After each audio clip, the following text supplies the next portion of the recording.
तो आज मैं एक्सप्लेन करने जा रही हूँ द गुड नर्स। ये मूवी नेटफ्लिक्स में रिलीज हुई थी। अगर इस मूवी के बारे में बात करें तो ये एक सच्ची घटना पे आधारित क्राइम मिस्ट्री थ्रिलर मूवी है। तो सीधे अब बात करते हैं मूवी के एक्सप्लेनेशन पर। यहाँ पे हम मूवी के पहले सीन में देख पाते हैं साल 2003 पार्कफील्ड हॉस्पिटल ओली नाम की एक पेशेंट एडमिटेड थी। यहाँ पे हमें मूवी के और एक मेन कैरेक्टर को इंट्रोड्यूस किया जाता है जो कि ओली की नर्स थी जिनका नाम है एमी। यहाँ पे हमें पता चलता है एमी नाइट शिफ्ट में काम करती है और उनको दिल की बीमारी है। बीमारी होते हुए भी वो काम करती है क्योंकि उनके पास हेल्थ इंश्योरेंस के पैसे नहीं थे और ये बीमारी वाले बात हॉस्पिटल से छुपाया गया है क्योंकि अगर हॉस्पिटल वालों को बीमारी के बारे में पता चलेगा तो उनको नौकरी से निकाल देंगे। दूसरी तरफ हम देखते हैं एमी घर जाते हैं। उनकी 2 बेटियां हैं।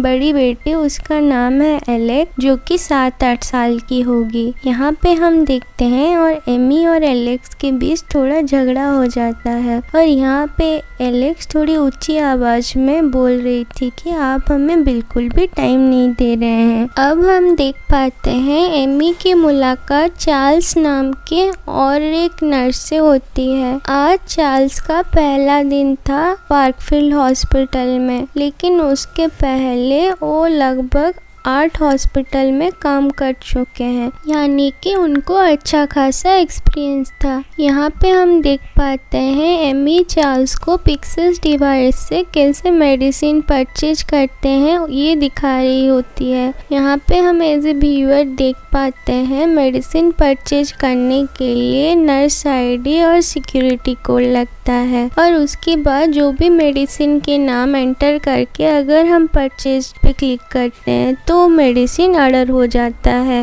अब हम देखते हैं कल रात जो पेशेंट था ओली, आज रात के लिए उसका इंचार्ज चार्ल्स था। इसीलिए एमी ओली को क्या हुआ है, उसको कब क्या दवाई देना है इसके बारे में समझा रही थी। थोड़ी देर बाद हम देखते हैं चार्ल्स अपने काम में लग जाते हैं। इसके बाद चार्ल्स और एमी दोनों डिनर के लिए जाते हैं। यहाँ पे हम देखते हैं ये दोनों एक दूसरे को अपने फैमिली के बारे में बता रहे हैं और यहाँ पे चार्ल्स बताता है उसका भी 2 बेटी हैं और उसका वाइफ उनके साथ नहीं रहती है।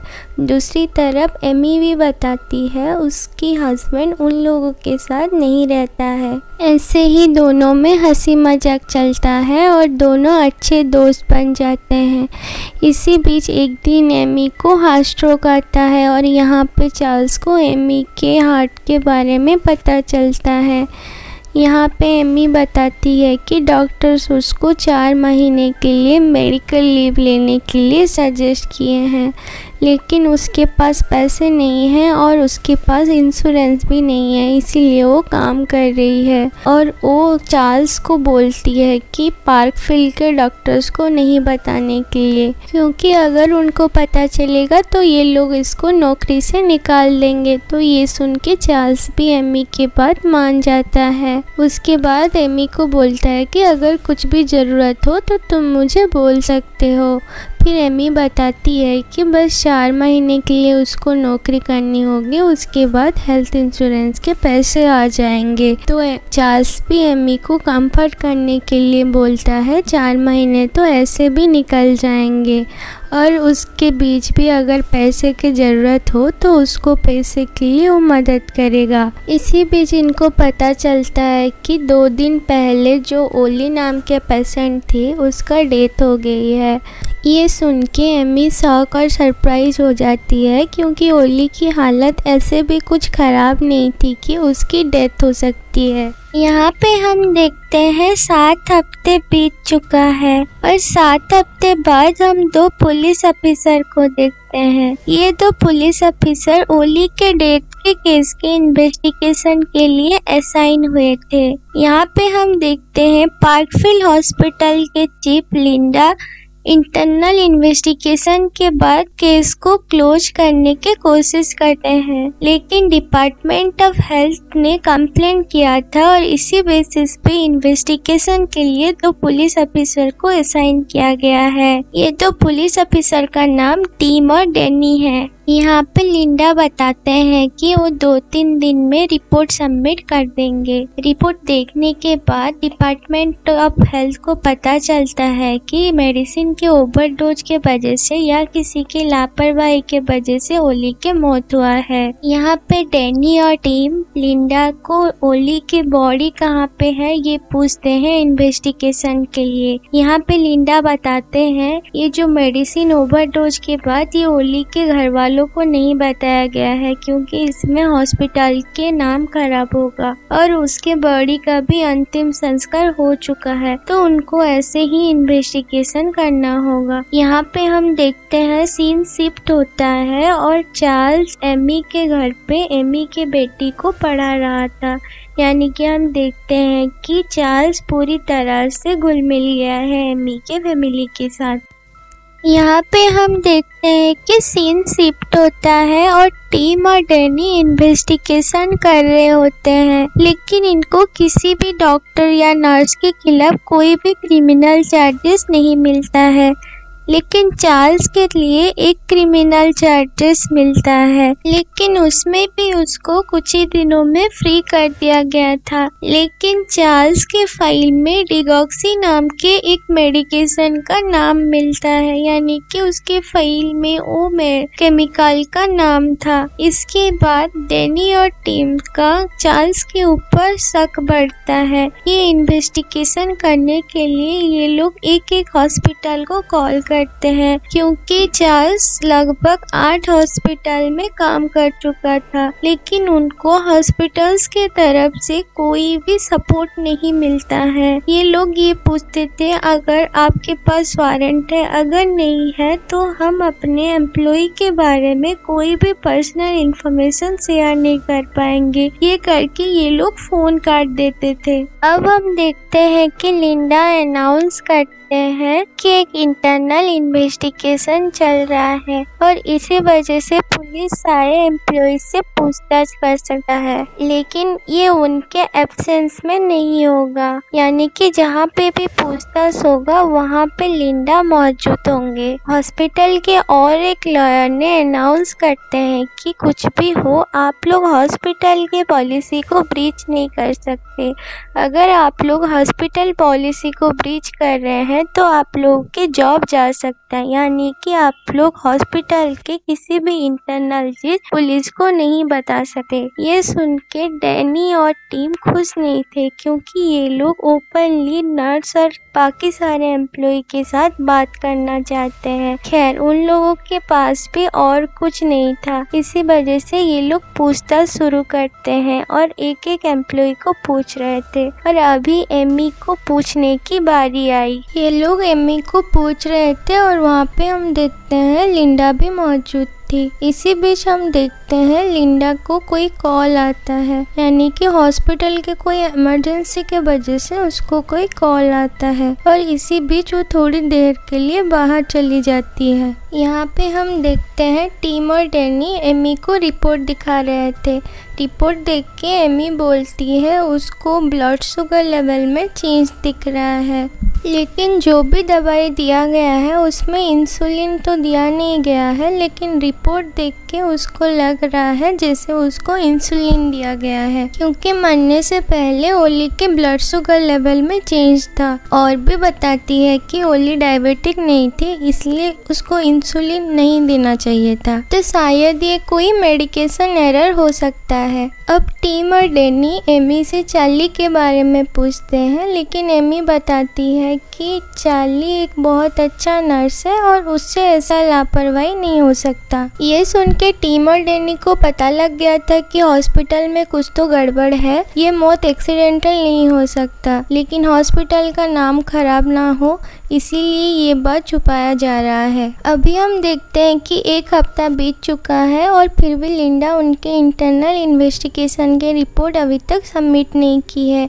इसी वजह से डैनी उसको जल्द से जल्द रिपोर्ट सबमिट करने के लिए बोलता है। नेक्स्ट अब सीन शिफ्ट होके हम देखते हैं डैनी और टीम अपना इन्वेस्टिगेशन कर रहे हैं और उनको वो रिपोर्ट दिया जाता है। डैनी वहाँ पे देखते हैं कि कुछ पेजेस मिसिंग है और इसी बात वो लिंडा को बताते हैं, लेकिन लिंडा यहाँ पे बिल्कुल भी सपोर्ट नहीं करती है और बोलती है कि उन लोगों के पास जितने भी डेटा था वो लोग प्रोवाइड कर चुके हैं और उसके पास टाइम नहीं है, उसका एक इम्पोर्टेंट मीटिंग है तो यू कैन गो, ऐसे बोलती है। तो ये सुन के डैनी बहुत ज़्यादा गुस्सा हो जाता है और थोड़ा चिल्ला के बोलता है मुझे पता है यहाँ पे क्या सब चल रहा है। ये कह के वो वहाँ से चला जाता है। बाद में हमें पता चलता है कि डैनी और टीम को हॉस्पिटल से इन्वेस्टिगेशन के लिए बैन कर दिया गया है और उनके जो सीनियर ऑफिसर है वो बोलते हैं कि आपके पास ना ही बॉडी है ना ही ऑटोप्सी का रिपोर्ट है, तो हम ये नहीं बोल सकते हैं कि एक्सीडेंटल है या नॉर्मल डेथ है। अभी सीन शिफ्ट होता है और हम देखते हैं हॉस्पिटल में और एक पेशेंट आई है, उनका नाम है लेरी। उनका भी इंचार्ज एमी थी। एमी उनको बोल रही थी आप बहुत जल्दी रिकवर कर रहे हैं। यहाँ पे हम देखते हैं लेरी की एक छोटी सी बेटी थी, उसका नाम है वेनेसा और यहाँ पे लेरी और उसके हस्बैंड आए थे। बातचीत से हमें पता चलता है कि लेरी बहुत जल्दी रिकवर कर रही है, लेकिन अचानक रात को उसकी तबीयत बिगड़ जाती है।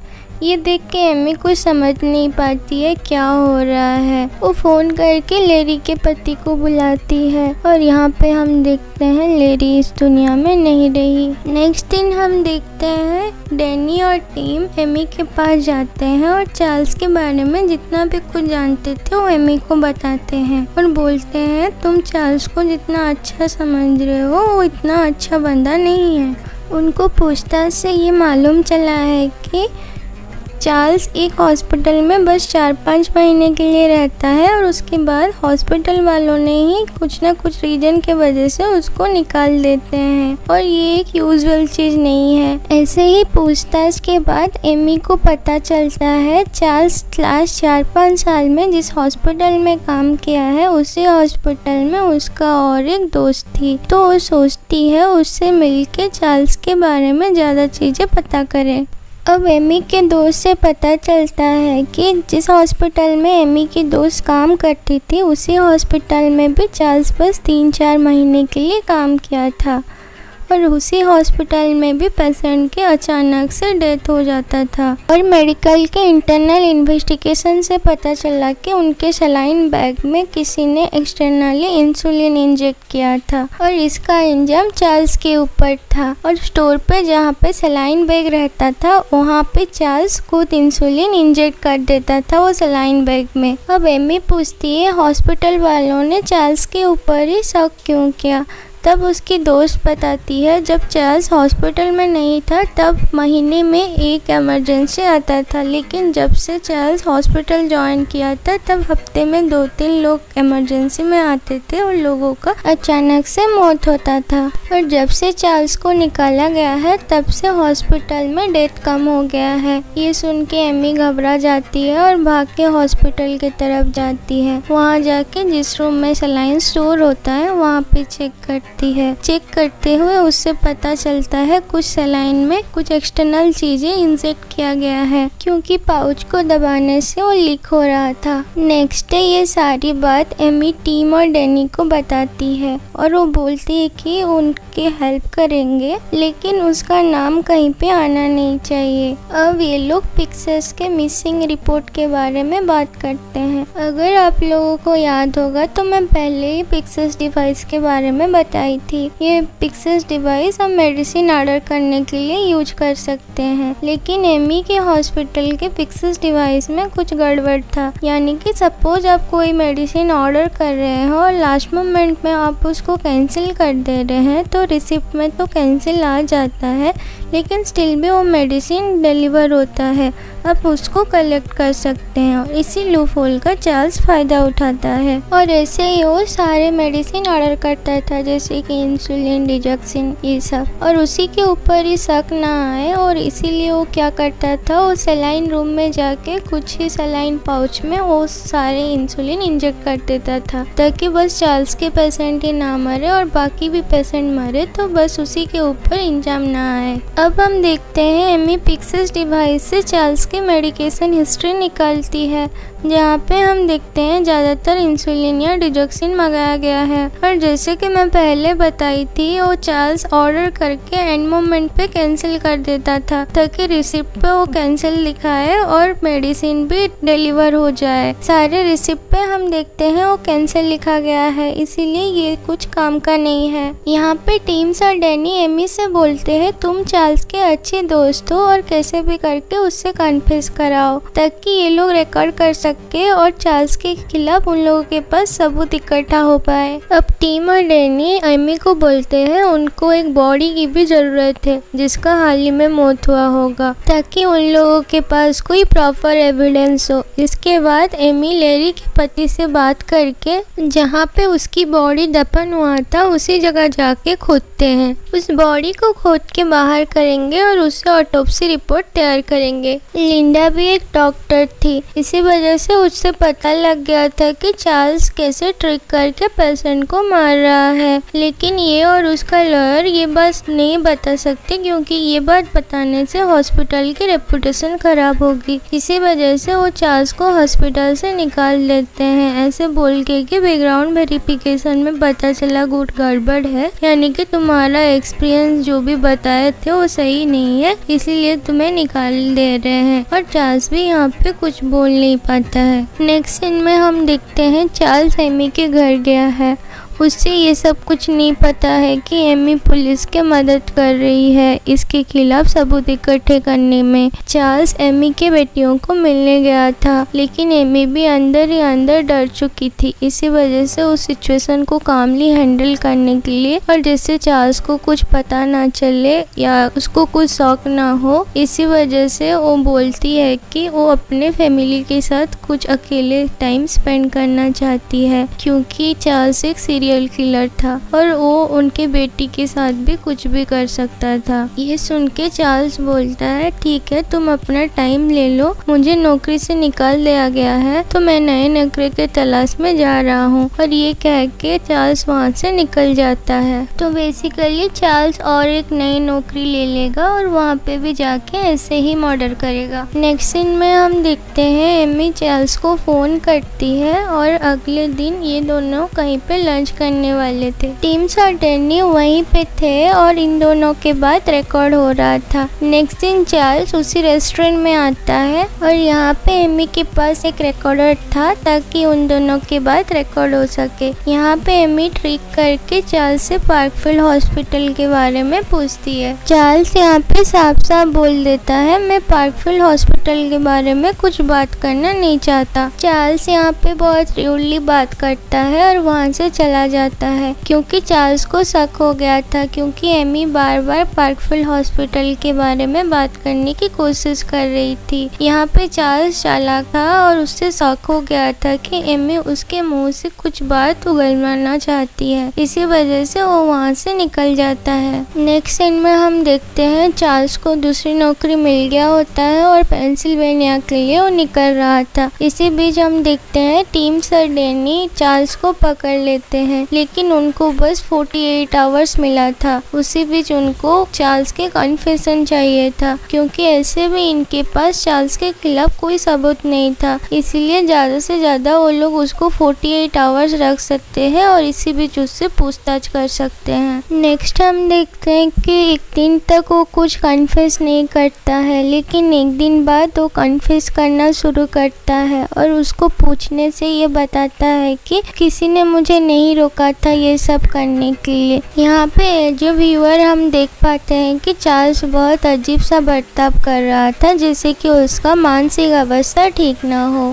फाइनली हमें दिखाया जाता है 2006 में उसको गिरफ्तार किया जाता है और उसको 18 कंसेक्यूटिव लाइफ सेंटेंसेस मिलता है, यानी कि वो आजीवन कारागार में रहेगा। यहाँ पे चार्ल्स एडमिट करता है कि वो 29 लोगों का कत्ल किया है, लेकिन रियल पे ये नंबर 2400 से भी ज़्यादा है। यहाँ पे और एक बात होता है, उसको नेक्स्ट 2403 साल तक बेल नहीं मिलेगा, यानी कि उसका मौत भी कारागार में ही हो जाएगा। अजीब सी बात यह है कि उसने कभी कन्फेस ही नहीं किया कि ये कत्ल क्यों कर रहा था। और उससे भी ज़्यादा चमकाने वाली बात है कि ये एक रियल लाइफ स्टोरी है और ये थी पूरी मूवी की कहानी। अगर आप लोगों को इस केस के बारे में और ज़्यादा जानकारी चाहिए तो बहुत सारे आर्टिकल आप लोगों को गूगल पे मिल जाएगा। गूगल पे आप चार्ल्स कुलन नाम के सर्च कर सकते हैं। मैंने भी बहुत सारे आर्टिकल देखा है, लेकिन ये कहीं पे भी नहीं है कि ये वो कत्ल क्यों कर रहा था। तो आज के लिए इतना ही। अगर आप लोगों को एक्सप्लेनेशन अच्छा लगा तो चैनल को सब्सक्राइब और वीडियो लाइक कर देना। Thank you.